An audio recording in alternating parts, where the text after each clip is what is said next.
Hello welcome everyone and I am damn sure आप अपनी preparation बहुत अच्छे से कर रहे होंगे for the fourth coming attempt. Okay, now another topic, very important topic from economic business commercial law, that is transfer of property act. तो transfer of property act में कौन कौन से टॉपिक एग्जाम्स के हिसाब से जरूर देख के जाने हैं. ओके, तो यस, ये टॉपिक जरूर देख के जाना. What is the reversion? एक रिवर्शन क्या होता है? जहां पे original interest which is left by the grantor of the property और the lessee is return back, that's called reversion. Okay, उसके साथ reminder. Okay, the remaining interest in the property of the person who has granted it further to the last person to whom the devolution has to be made is the remainder. मैंने example के साथ discuss भी किए थे class में. तो remember that what is the reversion and what is a remainder. Okay, important है, जरूर देख के जाइएगा. And yes, which properties cannot be transferred? So not every kind of property can be transferred. There are certain kinds of properties which cannot be transferred. तो हमने पूरा देखा था, the chance of heir apparent, right of re-entry, transfer of easement, restricted rights, right to future maintenance, right to reuse and public importance. तो सारे rights अच्छे से देख के जाना, कौन कौन से है, क्या राइट्स हैं, उसके पॉइंट्स क्या हैं. हर एक पॉइंट को पॉइंट वाइज अच्छे से डिस्कस करना, समझ के पढ़ के जाना. जो भी आप नोट से पढ़ रहे हो प्लीज देखना ये टॉपिक आपने पूरा अच्छे से किया हुआ है. ठीक है, अनदर टॉपिक जो आपको अच्छे से देख के जाना है वो या this one, discuss the provision of transfer to the unborn person या rule against perpetuity, section 13 and section 14. तो देख के जाना एक अनबॉर्न पर्सन को ट्रांसफर करने और क्या क्या रूल्स है जो उस चीज को रोकते हैं, और रूल अगेंस्ट परपेचुटी का है और कहाँ पे यूज किया जा सकता है, और एग्जांपल्स भी देख के जाना उसके बारे में. तो it will help you to analyse it and understand it well. ठीक है, देन इसके साथ साथ क्या देखने का है, या this one, what is doctrine of election. Election का मतलब ये होता है कि एक चॉइस दी जाती है जहां पे पर्सन या तो चीज़ों को एक्सेप्ट करेगा या नहीं करेगा. वैसे question like a person can approbate and reprobate, ये भी या तो एक्सेप्ट कर सकता है या डिक्लाइन कर सकता है. क्वेश्चन को समझना, एग्जाम में पूछे गए क्वेश्चन की इंपॉर्टेंस को समझना, उसके कंडीशंस वगैरह समझ के वो पूरा पार्ट लिखने की कोशिश करना जो उसने क्वेश्चंस में पूछा गया हो. ठीक है, then yeah do this one, that is doctrine of feeding the grant by estoppel. ये एक ऐसा प्रिंसिपल है जहां पे आपको प्रॉपर्टी का पैसा पूरा मिल चुका है और अब आप उसको चैलेंज कर रहे हो कि ये इलीगल ट्रांसफर या प्रॉपरली नहीं हुआ है. तो ये अच्छा केस है. And do read the case, do read the conditions, exam में पूछा क्या है उस चीज के हिसाब से, और ये किस चीज में एप्लीकेबल नहीं हो सकती. ठीक है, देन या the doctrine of lis pendens. Lis pendens pending litigation के बारे में बातचीत करता है. Nothing new to be introduce during a pending litigation. तो ये लिस पेंडेंस है क्या, किस नेचर में वो बाइंड करता है, उसके क्या क्या कंडीशंस है, क्या चीज़ें ध्यान रखनी है. जो भी नोट्स जैसे भी आप पढ़ रहे हो ये टॉपिक को अच्छे से पढ़ के जाना कि लिस पेंडेंस क्या होता है और किस तरीके से उसको यूज़ करते हैं. ठीक है, रिमेंबर मैं बार बार इंसिस्ट कर रहा हूँ कि मैं टॉपिक के ऊपर इंसिस्ट कर रहा हूँ, क्वेश्चंस पर नहीं. क्वेश्चंस ज़रूर देखो कि एग्जाम के क्वेश्चंस ऐसे आते हैं और मुझे इस तरह से आंसर लिखने चाहिए, वो आपको शार्पन अप करना पड़ेगा. ओके, बट मेरा इंसिस्टेंस टॉपिक के कि उस टॉपिक के बारे में पूरी जानकारी आपके पास होनी चाहिए. ठीक है, एग्जाम वाला दिन क्योंकि उस दिन बहुत सारी चीज़ें देखने की होगी, तो एटलीस्ट इन चीज़ों पे खास ध्यान रखना. और अभी पढ़ते समय पूरा पढ़ने का है, ओनली सिलेक्टिव रीडिंग नहीं चलेगी. ठीक है, तो what is doctrine of lis pendens, या देन, अच्छा sorry, doctrine of fraudulent transfer नहीं था, हाँ ये था. Doctrine of part performance. Part performance कैसे इन्फोर्स कर सकते हैं, जब एक पार्ट परफॉर्मेंस होती है तो क्या कंडीशंस होनी चाहिए, और कैसे उस कॉन्ट्रैक्ट को फुल परफॉर्मेंस में कन्वर्ट किया जा सकता है, या उसका क्या रिस्ट्रेंट ऑर्डर है. और पार्ट परफॉर्मेंस आपको सिर्फ वो प्रॉपर्टी वापस देता है लेकिन टाइटल नहीं देता. तो ये बारे में पूरी बात अच्छे से समझ के जाना. एंड या एक सेल और एक एक्सचेंज में क्या फ़र्क होता है, यस एक सेल और एक एक्सचेंज क्या नेचर में होता है. तो एक एक्सचेंज ऑफ प्रॉपर्टी क्या है या फिर सेल और एक्सचेंज में क्या फ़र्क है, ये पार्ट अच्छे से देख के जाना. What is a sale, what is a exchange, and what has to be done in case of sale और एक्सचेंज ऑफ प्रॉपर्टी. ठीक है, then this one, actionable claims क्या होते हैं, एक्शनेबल क्लेम्स कैसे होते हैं, do the actionable claims give you a right to sue. तो ये वाला पार्ट भी देख के जाना कि एक्शनेबल क्लेम्स को एनफोर्स कैसे करते हैं, उस किस नेचर में क्या क्या उसके राइट्स है। Then yeah okay, usufructuary mortgage, English mortgage, simple mortgage, ये मॉर्गेज के जो भी क्वेश्चंस आए हैं अभी तक, इंक्लूडिंग दिसंबर 21 में कंडीशनल मॉर्गेज का, अच्छे से देख के जाना। छोटे छोटे आते हैं लेकिन इसके अंदर भी अपने को अच्छे मार्क्स मिलते हैं, because they are very small questions but they give you good marks. तो प्लीज समझ के जाना, सारे मॉर्गेजेस बहुत सिंपल है, अच्छे से उसको समझ के जाना, उसके सारे टॉपिक्स समझ के जाना कि कैसे वो मॉर्गेज को यूज किया जाता है। ठीक है, देन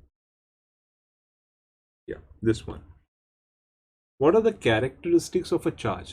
चार्ज होता क्या है, उसके फ्लोटिंग चार्ज क्या रहता है और फिक्स चार्ज कैसे रहते हैं, किन सर्कमस्टेंसेस में चार्ज फ्लोटिंग चार्ज लिए जाते हैं, किन सर्कमस्टेंसेस में फिक्स चार्ज, और इनकी एनफोर्सेबिलिटी कैसे होती है। तो इस बात में अच्छे से इस टॉपिक को समझना कि चार्ज किस नेचर का है, क्या चीज़ें पढ़नी है, क्या चीज़ें ध्यान रखनी है। While you are reading this topic you should be sure कि मेरा आंसर प्रॉपरली आएगा। ठीक है, देन या this one, what are the clog on redemption. तो क्लॉग ऑन रिडम्पशन का मतलब क्या होता है, और कब मैं ये क्लॉग ऑन रिडम्पशन एक्सरसाइज करता हूँ, और ये वॉइड किस नेचर में होता है, किसके अगेंस्ट वॉइड होता है, और ये क्लॉग ऑन नेशन वाइड हुआ तो ट्रांसफरर को उसकी प्रॉपर्टी वापस से डिवॉल्व कैसे होती है। तो एक बार ये जरूर पढ़ के जाना, इंपॉर्टेंट टॉपिक्स में ये आता है। प्लस एग्जैक्टली ये वाला, एक ऑनरस गिफ्ट क्या होता है, gift which is you can say having a burden of a liability is a onerous gift. तो ऑनरस गिफ्ट कैसे एग्जीक्यूट होता है, क्या नेचर है उसकी, क्या रिक्वायरमेंट्स है, एक शॉर्ट नोट के तौर पे आता है, एक ही बार एग्जाम में पूछा है, बट देख के जरूर जाना, तो it will help you to understand things. ठीक है, देन ये वाला केस भी पढ़ के जाना, Ajit transfers valuable for valuable consideration is reversionary interest in the property to Baljit, whether Baljit suit will succeed. वैसे सारे केसेस ही इंपॉर्टेंट है, जितने भी हमने डिस्कस किए काफ़ी अच्छे केसेस है। तो आपको ये समझना है कि केस पढ़ने के बाद क्या था, ये था जहाँ पे चांस ऑफ एयर अपेरेंट है, क्योंकि अजीत ने बलजीत को वैल्यूएबल कंसिडरेशन में अपना रिवर्शनरी इंटरेस्ट देने की बात की। मतलब मेरे उसने कहा कि मेरे पापा के मरने के बाद जो राइट्स मुझे मिलेगा वो मैं तुझे दे दूंगा, लेकिन मरने के बाद रिवर्शनरी इंटरेस्ट, मरने के बाद रिमाइंडर मैन होता है, रिवर्शनरी इंटरेस्ट नहीं होता। तो ये इंटरेस्ट आप तभी ट्रांसफर कर सकते हो जब आपको प्रॉपर्टी मिली है। तो mayor chance of air appearance can not be transfer. तो ये वाला केस देख के जाना, अच्छा केस है एग्जाम के हिसाब से। ठीक है, प्लस ये वाला केस भी देख के जाना कि Aamir effects an insurance policy on his own life with the life insurance and Amir dies and the bank claims the amount from the Amir's heirs। तो क्या वो हो सकता है? वेल एक अच्छा क्वेश्चन था जहाँ पे आप एक एक्शनेबल क्लेम के सामने, जिसको बैंक के सामने आपने डिपॉजिट कर रखा है, तो क्लेमेंट कौन होगा। ओके, एग्जाम में एग्जामिनर कभी कभी क्वेश्चंस में फैक्ट्स थोड़े ऊपर नीचे चेंज कर देते, तो इस क्वेश्चन को पढ़ने के बाद ध्यान रखना एग्जामिनर ने कई फैक्ट्स चेंज तो नहीं किए, या उसका इम्प्लीकेशन क्या है वो चीज़ देख के जाना। ठीक है, and yes, 2018 का क्वेश्चन था, contract for sale of land has been between A and B, the transferee entering into the position and willing to carry out the contractual obligation, A's registration has not been affected, seeks b seeks to evict from land। ये part performance का question है कि contract of cell हुआ है, transferee ने price पे कर दिया है, और ए ट्रांसफरी बी है और बी ने प्राइस पे कर दिया, और ए अभी बोलता है क्योंकि एग्रीमेंट रजिस्टर्ड नहीं है तो वो इफेक्चुअली एग्जीक्यूट नहीं हो सकता, तो निकल मेरी प्रॉपर्टी से। Well in this case part performance use कर सकते हैं। पार्ट परफॉर्मेंस की कंडीशंस क्या है, पोजेसरी राइट्स ट्रांसफर हुई है कि नहीं, चेक करके पढ़ के जाना, it's a good case. Okay, and then yes, Sachin made an unconditional gift of property to Amit but continued in the possession of the property. Sachin revoked the gift and transferred it to Naresh. Amit wants to recover the possession from Naresh। क्या एक gifted property के अंदर जो property का donor है वो उसको revoke कर सकता है, पहली बात। और अगर वो रिवोक नहीं कर सकता तो क्या ट्रांसफरी को जिसको कभी पोजेशन मिला ही नहीं था वो पोजेशन क्लेम कर सकता है। तो it was one of the very good question जहाँ पे ट्रांसफर ऑफ ऑस्टेंसिबल ओनर और उसके एक एक्सेप्शन की बात हो रही है कि आपने जो प्रॉपर्टी किसी को गिफ्ट कर दी है वो अपने आप में वैसे तो ओनर रिवोक नहीं कर सकता। इसका मतलब अगर गिफ्ट डीड कंप्लीट है तो यहाँ इस केस में अमित अपने आप में एक ओनर बन चुका है। और अगर आप गिफ्ट डीड रिवोक करके भी, और इम्पोर्टेंट क्या है कि ये अनकंडीशनल गिफ्ट है, तो इसका मतलब जैसे अमित ने एक्सेप्ट कर लिया और रजिस्टर्ड हो गई तो गिफ्ट अपने आप में पिक्चर में आ चुकी है और gift has to be registered. तो इस केस में फिर ये ग्राउंड नहीं लिया जा सकता कि नरेश को ऑस्टेंसिबल ओनर से प्रॉपर्टी मिली है, because Sachin was just holding the property, he was only having the possessory rights, not the custody और लीन ऑन द प्रॉपर्टी, इसलिए वो ऑस्टेंसिबल ओनर कभी हो ही नहीं सकता। ठीक है, एंड या this one December 19, A and B are litigating in the court for property X during the pendency. The suits end in B favor. Who shall be entitled to the property? So ये आपने list pendants के हिसाब से पढ़ा था. What are the list pendants? What is the rule? तो ये वाला part ज़रूर देख के जाना. It's a good question. And latest questions में से ये सारे X and Y property own करते हैं and X and Y worth only 5,000 and a condition that Y should sell the property of 75,000, not below that. This condition was once become invalid. No one will buy the property worth 5,000 for 75,000. X give property of 75,000. Stipulate that Y wants to sell the property. He should sell it too. So restraint on alienations. वो वाला conditions, that is section 10 का ये best example है. ये वाला case जरूर पढ़ के जाना एग्जाम के हिसाब से. Good case to understand what is the restraint on alienation of the property. और इस तरह के अमाउंट वाइज रेस्ट्रेंट अपने आप में एब्सोल्यूट रेस्ट्रेंट है और ये कंडीशंस वॉइड होती. ठीक है, देन दिस वन अगस्त का पेपर था. Contract for sale of land has been entered between Vishal and Akash. Akash is the transferee and he paid the price entering into the possession and will carry out the contractual obligation. Registration has not been effected by Vishal, the transferor, and he wants to evict the land. So same again part performance of the property, that is transferor evict करना चाहता है लेकिन transferee के पास अगर possession है और उसने अपना बाकी का part performance किया है तो वो एक specific relief मांग सकता है. ठीक है, and ये था दिसंबर का question. A gives B 1 lakh reserving his right to take back 10,000 out of that at his desire with B's assent. What is the validity of the gift? Is the gift totally valid or not? तो देखो gift के basic condition होते हैं. Generally gift अपने आप में unconditional nature की रहती है और अगर गिफ्ट में कोई कंडीशन है और वो कंडीशन कंप्लाई करने के बाद बाकी की गिफ्ट एग्जीक्यूट की जा सकती है. So that's just a minor condition, then it will not revoke the entire gift.